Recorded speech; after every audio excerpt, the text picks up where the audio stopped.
माँ Jagdamba Multi Car Workshop, computerized wheel alignment and balancing, trained technician to provide quality work, genuine spare parts, breakdown and towing facilities within 10 kilometers, exclusive customer lounge, priority service for senior citizens and ladies. Maa Jagdamba Multi Car Workshop, Rawat Nagar, Bharat Nagar, first Foysagar road, Ajmer. Ajmer संभाग के विद्यार्थी जो doctor बनने की इच्छा रखते हैं और मेडिकल की पढ़ाई करना चाहते हैं, लेकिन किसी सरकारी मेडिकल कॉलेज में नंबर नहीं आने से निराश हो जाते थे, लेकिन अब निराश होने की आवश्यकता नहीं है, क्योंकि अब अजमेर में पहला प्राइवेट मेडिकल कॉलेज खुलने जा रहा है, जिसमें 650 बेड की व्यवस्था रहने वाली है और साथ ही एयर एम्बुलेंस की भी व्यवस्था इस मेडिकल कॉलेज में मिलेगी।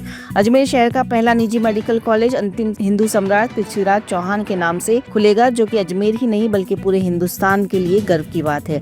आज मरुधरा टुडे के सीनियर रिपोर्टर सोमेश सिंह राठौर ने निजी मेडिकल कॉलेज खोलने वाले वरिष्ठ पत्रकार नरेश राघानी से खास बातचीत करी। अजमेर शहर में पहले निजी मेडिकल कॉलेज की सौगात मिलने वाली है, जिसका श्रेय जाता है अजमेर के जाने माने वरिष्ठ पत्रकार नरेश राघानी जी को। आज हमारे साथ मौजूद है अजमेर के जाने माने पत्रकार और Samrat Prithviraj Chauhan private medical college की अजमेर को सौगात देने वाले नरेश राघानी जी। नमस्कार राघानी जी, आपका स्वागत है Marudhara today digital web media पर।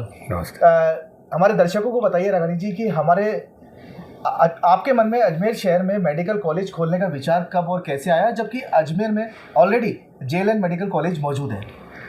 देखिए, मैं आपको बताऊं, मैं सबसे पहले तो आपको बताऊं कि हमारी जो कंपनी है वो ऑलरेडी बहुत सारे मेडिकल कॉलेजेस हैं जिनके लिए कंसल्टेंसी का काम हम पिछले 20 साल से करते आ रहे हैं।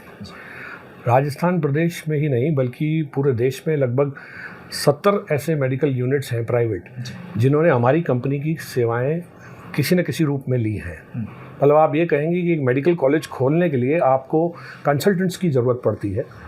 कंसल्टेंट्स मतलब ऐसे प्रोफेशनल्स जो आपका प्लेसमेंट संभालेंगे या आपका कंस्ट्रक्शन का काम संभालेंगे या आपकी फाइलिंग या डॉक्यूमेंटेशन का काम संभालेंगे। इस तरह के लोगों का बहुत बड़ा रोल होता है। तो हम ये काम हमारी कंपनी में 20 साल से ऑलरेडी करते आ रहे हैं। राजस्थान प्रदेश के लगभग जितने भी प्राइवेट मेडिकल कॉलेज हैं वो हमसे इस तरह से जुड़े हुए हैं और हम उनको सेवाएं देते आए हैं। तो इस चीज़ का बहुत अच्छा एक्सपीरियंस हमारी कंपनी को ऑलरेडी है। बात अजमेर की, तो मैं आपको बताऊं, अजमेर की पॉपुलेशन 2011 के सेंसेक्स के हिसाब से कोई 25 लाख के आसपास थी, 25-26 लाख के आसपास थी। और 2011 से अब आज 2024 है, तो आप मान के चलिए इतने सालों में पॉपुलेशन बढ़ के मेरा अंदाज़ा है 32.87 कुछ 32 लाख के आसपास अजमेर ज़िले की पॉपुलेशन हो गई होगी। और JLN मेडिकल कॉलेज निसंदेह बहुत अच्छा और बड़ा और प्रेस्टीजियस संभाग का सबसे बड़ा अस्पताल है। तो वो उस समय तक तो आराम से पेशेंट लोड सहन कर लेता था। अब आपको लगेगा कि वो पेशेंट लोड कहीं ना कहीं आप भी महसूस करते होंगे कि जब आप जाते हैं, अन्य हॉस्पिटल्स भी अजमेर में खुले हैं, उससे बहुत फ़र्क पड़ा है। लेकिन एक्चुअल स्थिति जो है, एक्चुअल स्थिति आपको अभी इन दिनों कोविड में मालूम पड़ी होगी, है ना। नेशनल बेड अवेलेबिलिटी इंडेक्स जो है, नेशनल बेड अवेलेबिलिटी इंडेक्स ये इंडेक्स वो इंडेक्स है जो ये निर्धारित करता है कि पूरे देश में 1000 पेशेंट्स पे आखिर कितने लोगों को बेड अवेलेबल होता है। तो वो नेशनल बेड अवेलेबिलिटी इंडेक्स हमारे इंडिया का 1000 पेशेंट्स पे 3 बेड अवेलेबल होते हैं, सिर्फ 3 बेड अवेलेबल होते हैं। और ये अवेलेबिलिटी इंडेक्स जो है राजस्थान प्रदेश में 1.2 है। मतलब 1000 लोगों पे अगर राष्ट्र स्तर पे 3 लोगों को बेड अवेलेबल होता है इलाज के लिए, तो राजस्थान में 1.2 को ही अवेलेबल होता है। स्थिति बहुत खराब, स्थिति बहुत विकट है। इसलिए यह सोचना कि एक बड़ा अस्पताल या एक जगह JLN है तो दूसरा क्यों नहीं, अजमेर की 32 लाख जनता को आराम पहुंचेगा इससे। और ये बहुत बेसिक नीड है। हम लोग क्योंकि 20 साल से ये चीज़ करते आ रहे थे, और तो हमारे पास कई लोगों से संपर्क हुआ जो बड़े लोग हैं जो ऑलरेडी मेडिकल यूनिवर्सिटीज़ चलाते हैं। तो हमारे एक वरिष्ठ बड़े भाई हैं, व्यास फाउंडेशन है, जिनका जोधपुर में अभी हाल ही में एक मेडिकल कॉलेज आया है जिसका काम हमने देखा था। उनकी DPS स्कूल है वहाँ पे, नर्सिंग कॉलेज है, डेंटल कॉलेजेस के मामले में उनका अपना एक कीर्तिमान रहा है। वो व्यास फाउंडेशन से हम लोगों ने मिलके कोऑर्डिनेट किया और अजमेर के लिए मेडिकल कॉलेज हमने सोचा। तो जब ये बात चली तो साथ ही साथ साइमल्टेनियसली गवर्नमेंट की राइजिंग राजस्थान स्कीम आई। तो हमें लगा कि ये अच्छा मौका है जिससे गवर्नमेंट अगर कोऑपरेट करती है तो बहुत जल्दी सम्राट पृथ्वीराज चौहान मेडिकल कॉलेज आपको अजमेर में देखने को मिलेगा और लोगों को बहुत लाभ होगा। राघानी जी, अगर हम बात करते हैं, जैसे अजमेर की जनता है, मिडिल क्लास फैमिली ज़्यादा यहाँ पर तबके में है, क्या प्रक्रिया रहने वाली है अपने सम्राट पृथ्वीराज चौहान निजी मेडिकल कॉलेज की? किस तरीके की प्रक्रिया उसमें रहेगी? किसी प्रकार की जो सुविधाएं हैं वो रहने वाली हैं, वो थोड़ा सा आप हमें डिटेल में बताएं। देखिए, एडमिशन प्रक्रिया तो आपने अभी देखा होगा, पिछले दिनों नीट में किस तरह से सब कुछ हुआ था, है ना, बार बार वो चीज़ आई थी। और उसके बाद भी आजकल वो बात नहीं है कि आपके पास कोई व्यक्ति आया उसको आपने एडमिशन दे दिया, इस तरह से नहीं होता है।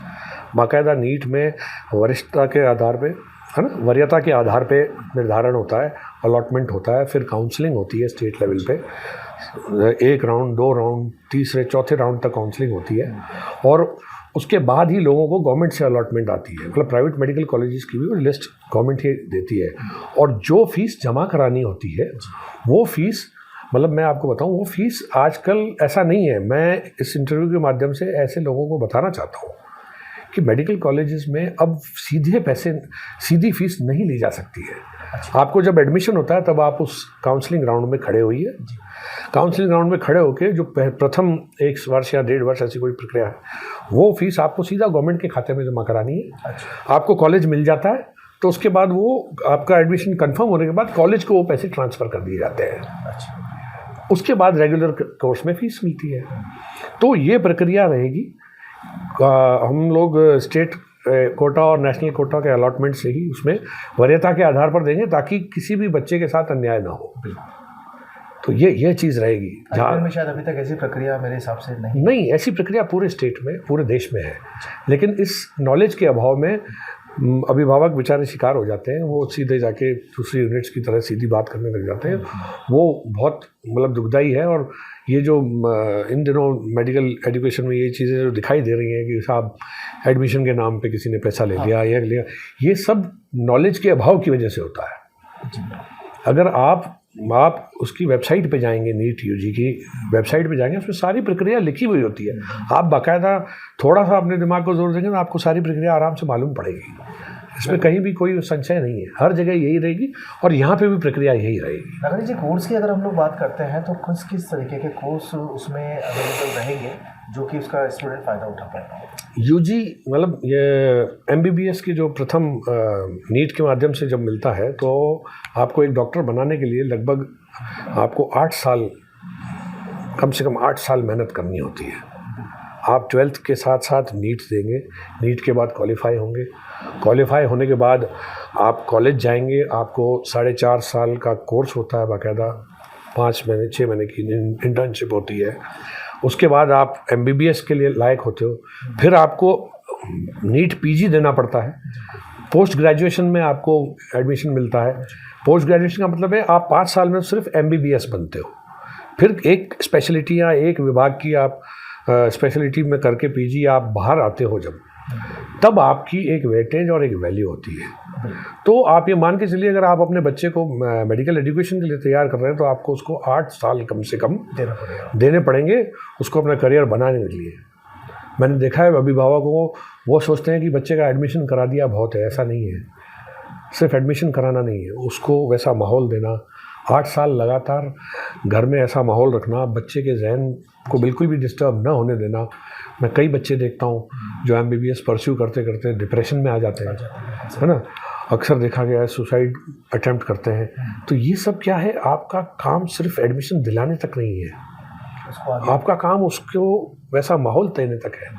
और ये सिर्फ पेरेंट्स की नहीं, मेडिकल कॉलेजेस की, सरकार की और इस सिस्टम की भी जिम्मेदारी बनती है कि एक बच्चा जब 8 साल पढ़ के कोई प्रोफेशनल कोर्स करके बाहर आता है तो उसको वैसा माहौल दिया जाए कि वो एक एफिशिएंट और अच्छा डॉक्टर बन सके।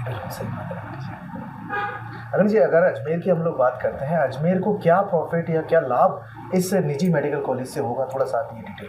देखिए, मैं बताऊं, अजमेर में मैं कोई और मैं तो अपना ही एग्जाम्पल बताऊंगा।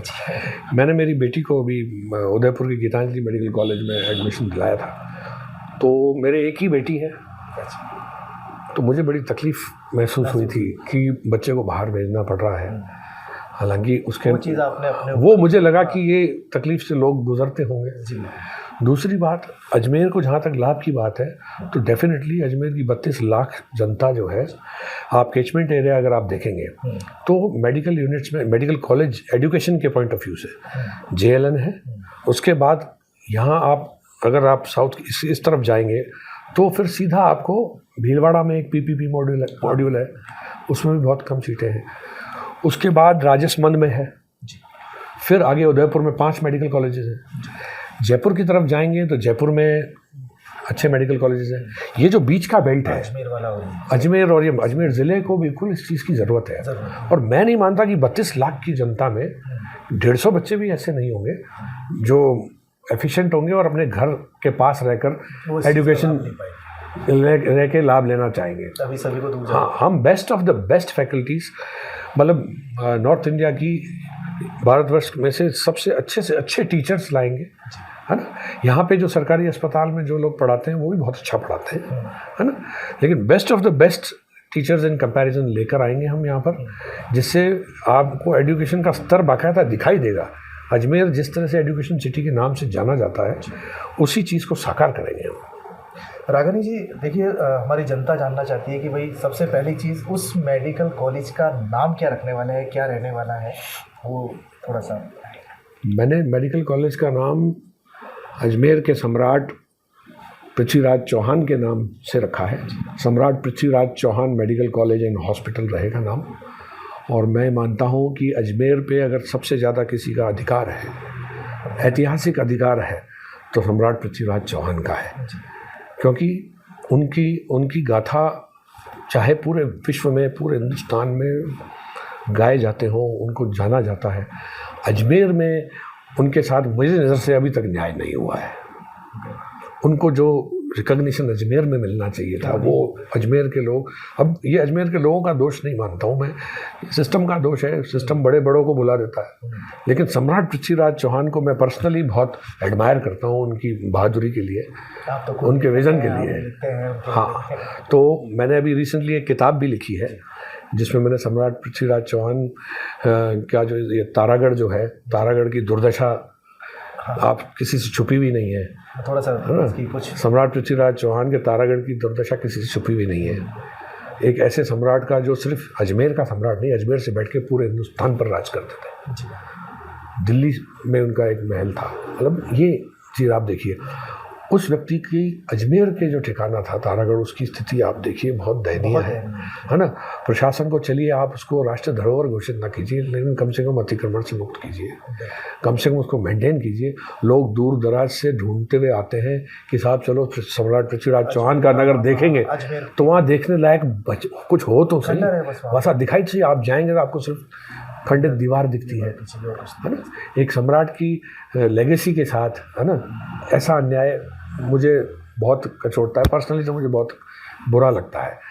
तो मैंने कहीं ना कहीं, मेरे हीरो हैं, मैं उन्हें अपना हीरो मानता हूँ, इसलिए मुझे लगा कि मैं ये उनके नाम से करूँ तो शायद लोग रिलेट कर पाएँ। लोग जितने प्यार से सम्राट पृथ्वीराज चौहान को एक्सेप्ट करते थे, तो उतने प्यार से हमारे इंस्टीट्यूट को एक्सेप्ट करेंगे। बिल्कुल राघानी, कहीं ना कहीं बहुत अच्छी धरोहर अजमेर को मुझे लगता है कि शायद सम्राट पृथ्वीराज चौहान के नाम से एक और मिलने वाली है। और ऐसा मतलब आपने जो ने ख्याल, जो विचार मेरे सामने रखे, बहुत एक और सवाल मैं आपसे करना चाहूँगा कि किस तरीके की सुविधाएं, जैसे कि बेड की अगर हम लोग बात करते हैं या किसी और चीज़ डिपार्टमेंट की हम लोग बात करते हैं, तो वो सब उसमें किस तरीके से रहने वाले हैं? देखिए, किसी भी मेडिकल कॉलेज को खोलने की प्रक्रिया में प्राइमरीली जो बेसिक विषय होते हैं वो सारे पढ़ाए जाते हैं, और उसके साथ आपको अटैच, क्योंकि जो स्टूडेंट्स पढ़ते हैं उनको प्रैक्टिकल एक्सपीरियंस के लिए, क्लिनिकल एक्सपीरियंस के लिए मरीज़ चाहिए होते हैं, है ना। तो हमारा विचार है कि हम 650 बेड का हॉस्पिटल लाएंगे। अच्छा। और 650 बेड के हॉस्पिटल में सारी आधुनिक सुविधाएं उपलब्ध होंगी। अटैच्ड, मतलब NMC के हिसाब से जो भी नॉर्म्स है, मतलब जितने भी एफिशिएंट हम चाहेंगे उतना एफिशिएंट सिस्टम क्रिएट करके देंगे। और आगे प्रपोज्ड है, हमने सोचा है कि अगर एवरीथिंग गोज़ वेल तो हम एयर एम्बुलेंस की सुविधा भी अजमेर को देंगे। और अभी लेटेस्ट AI टेक्निक से कनेक्टेड कुछ नए नवाचार चल रहे हैं।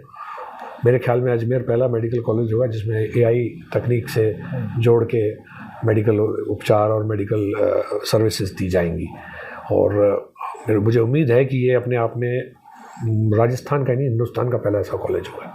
जी बिल्कुल, जहाँ तक मुझे उम्मीद है कि शायद राजस्थान का नहीं, हिंदुस्तान का ही पहला होने वाला है। अब हमारे दर्शकों को सबसे ज़्यादा उत्सुकता जो है वो ये बात की है कि अजमेर में किस लोकेशन पे आप इसको तैयार करने वाले हैं, ये थोड़ा सा बताइए। लोकेशन देखिए, under the norms of medical council, NMC के नॉर्म्स के हिसाब से जो लोकेशन हमें प्रॉपरली फॉरवर्ड की जाएगी, प्रशासन हमें जो ऑप्शंस देगा उस ऑप्शंस में से हम ऑप्ट आउट करेंगे। प्रशासन हमें अगर सजेस्ट करेगा कि साहब आप जयपुर रोड की तरफ करिए, तो हम जयपुर रोड की तरफ चले जाएंगे। एक्चुअली क्या है, देयर इज़ ये सब नॉर्म्स के तहत होता है। नेशनल मेडिकल कमीशन के क्लियर कट नॉर्म्स हैं कि भाई इतनी लैंड चाहिए, इस स्वरूप में चाहिए और इस लैंड यूज़ के हिसाब से चाहिए। हमें एजुकेशन लैंड यूज़ की 90-95 बीघे के आसपास अगर हमें लैंड मिलेगी, जिसमें जो फॉरवर्ड की जाएगी प्रपोजल गवर्नमेंट द्वारा, जैसे ईश्वर जो चाहेगा वो होगा, तो उतनी बिल्कुल एक पीस में लैंड चाहिए होती है। उसके आसपास गांव का कैचमेंट एरिया चाहिए होता है। ऐसा नहीं है कि आप मेडिकल कॉलेज कहीं भी उठा के खोल दो, दूर दूर तक कोई नहीं है, ऐसा नहीं होता। हमने कोशिश यही करेंगे कि रूरल बेल्ट के आसपास इतनी जगह हमें अगर ज़मीन का इंतजाम गवर्नमेंट करके दे देती है, तो आसपास के 10, 12, 15, 20 जितने भी गाँव होंगे, उन सब गाँवों को निःशुल्क सुविधा उपलब्ध होगी उपचार की, है ना। ये जो सरकारी योजनाएं हैं, उसके अलावा हमने सोचा है कि हम हमारे ट्रस्ट के तहत निःशुल्क उपचार भी अवेलेबल करवाएंगे जेन्युइन केसेस को। ये सारी योजनाएं तो है ही। उसके अलावा हमारे फाउंडेशन के आधार पर भी हम लोग निःशुल्क करेंगे। फाउंडेशन का एक बार आप मुझे नाम। जी, व्यास फाउंडेशन है। हम लोग ऑलरेडी बहुत सालों से काम कर रहे हैं और मैं बहुत गौरवान्वित महसूस करता हूँ कि ऐसे ग्रुप के साथ मैं काम करता हूँ। और आज से नहीं, कई सालों से हमने उनके कई मेडिकल यूनिट्स, कई एजुकेशन यूनिट्स हम लोगों ने साथ मिल के चलाए हैं। और अब उम्मीद करता हूँ कि व्यास फाउंडेशन जो है अजमेर को ये वरदान देने का जो प्रयास कर रहा है, बहुत सराहनीय है। और मेरे बड़े भाई मनीष व्यास हैं, जिनसे मैंने ये निवेदन किया था, तो उन्होंने स्वीकार किया और बहुत ईश्वर करेगा कि हम अजमेर की बहुत जमकर सेवा करेंगे। राघनी जी, अजमेर के अलावा भी ऐसे मेडिकल कॉलेज आपके राजस्थान में कहीं होंगे? अजमेर के अलावा मैं बता रहा हूँ ना आपको, राजस्थान में लगभग जितने भी प्राइवेट मेडिकल कॉलेजेस हैं, including 5 colleges of Udaipur, 3 colleges जो जयपुर के हैं, है ना, इन सब में हमारे सुविधाएं हमारी कंपनी देती है ऑलरेडी। किसी का HR देखते हैं, किसी का रिक्रूटमेंट देखते हैं, मैन पावर सप्लाई करते हैं, किसी को मेडिकल इक्विपमेंट्स की कंसल्टेंसी देते हैं, किसी का नया यूनिट जैसे कैंसर यूनिट अभी कुछ एक अस्पताल में बना था, तो वो उसको कंसल्टेंसी हमने दी, किस तरह से बनता है। क्यों, देखिए हर व्यक्ति को देखिए लक्ष्मी और सरस्वती दोनों एक जगह एक साथ आशीर्वाद किसी को दें, वो बिरला ही होगा, है ना। तो वो लक्ष्मीपति लोग हैं, उनके पास पैसा होता है लगाने के लिए, लेकिन डायरेक्शन में अगर पैसा नहीं लगता है तो पैसे की बर्बादी होती है। तो वो ऐसे सरस्वती पूजकों को हायर करते हैं जिनको नॉलेज होती है। तो मैं तो अभी तक सिर्फ सरस्वती का पूजक हूँ, है ना। जब हमने हमारी जो नॉलेज है वो लोगों के साथ शेयर किया, उससे कई लोगों को लाभ हुआ है। लेकिन मुझे खुशी इस बात की है कि मैं अजमेर में, जहाँ मैं पैदा हुआ, कहते हैं ना कि आप पूरे दुनिया में चाहे कितने ही फेमस हो जाओ, चाहे आपने दुनिया में कहीं भी लट गाड़ लियो, जब तक लाल गाड़ी लेके अजमेर में नहीं घूमे, अपने गांव में नहीं घूमे, अपने गांव वालों को चमत्कार नहीं दिखाया, तो फिर क्या। तो मेरे लिए, मैं भी बहुत एक्साइटेड हूँ। मैं चाहता हूँ अजमेर की लोगों की सेवा करना। मैं जिस धरती में पैदा हुआ, जिस मिट्टी में खेल के बड़ा हुआ, उस मिट्टी को मैं लाभ पहुँचाऊँ, इससे ज़्यादा मेरे लिए कुछ नहीं हो सकता, और मेरे ख्याल में किसी के लिए कुछ नहीं हो सकता। सही बात। बहुत बहुत धन्यवाद राघनी जी। दर्शकों, देखिए अजमेर को इतनी बड़ी सौगात देने वाले राघनी जी हमारे साथ जुड़े हुए थे। और आपने देखिए निजी मेडिकल कॉलेज की जो सौगात है वो हमारे नरेश राघनी जी अब अजमेर वासियों के लिए ला रहे हैं। और उनकी जो मन की जो जिज्ञासा है वो अपने देखिए जवाब हैं उनसे उनका समाधान किया जाने वाला है। आने वाले दिनों में भी आप जल्द सम्राट पृथ्वीराज चौहान मेडिकल कॉलेज की सुविधाएं ले पाएंगे।